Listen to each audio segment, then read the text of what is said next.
President Museveni agamba nti bino byonna bikoze kinene ddala okuserebya ebyenfuna by'eggwanga, okukosa munnansi wamu n'ebyobusuubuzi. Bw'atyo akubidde omulanga banneekolera gyange okuvaayo bukuukubira kuteesa ne gavumenti ko ne banka enkulu okulaba nga bayambibwa. Omukulembeze w'eggwanga annyonnyodde nti okutebenkeza ebyenfuna ekiseera kino walina okubaawo enkolagana ennungi wakati w'abo bonna abali mu kisaawe ky'ebyenfuna wamu n'okutebenkeza emisolo egy'enjawulo ko n'okutunula mu misaala gy'abakozi omulina okusaawo omusaala ogw'essalira ku bakozi. The problem of wages. That issue must also be resolved. And also the issue of the cost of money. Because these banks are well regulated, but they are still lending at very high rates. So the three problems: cost of money, wages, and the other one is what? Taxes.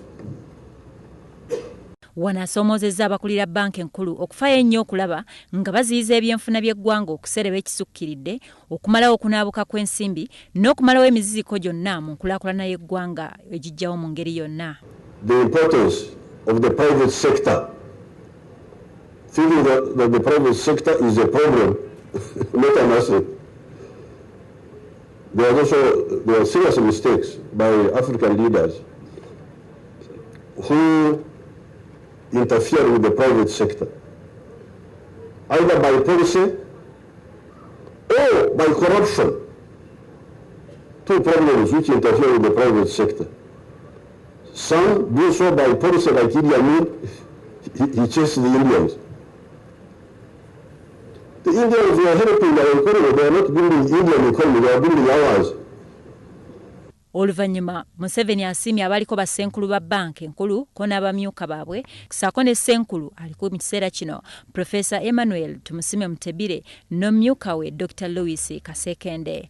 Wano Gavana Mutebire yeeyamye okukola kyonna ekisoboka okulaba nga banka enkulu ekozesa obusobozi bw'erina n'enkola entuufu okutebenkeza ebyenfuna by'eggwanga n'okumalawo okunaabuka kw'ensimbi mu ggwanga lino.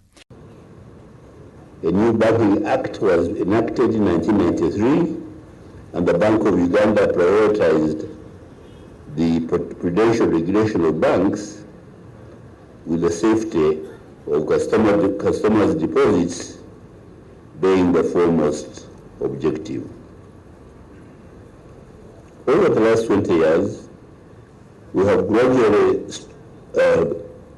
strengthened the prudential regulation framework, especially with regard to intervention in distressed banks and the introduction of risk-based banking supervision. Indeed, the Bank of Uganda was one of the first banks to introduce risk-based bank supervision. Omukolo guno gwetabiddwako bassenkulu ba banka okuva mu mawanga ag'enjawulo okuli Malawi, Kenya, Rwanda, Tanzania ne South Sudan.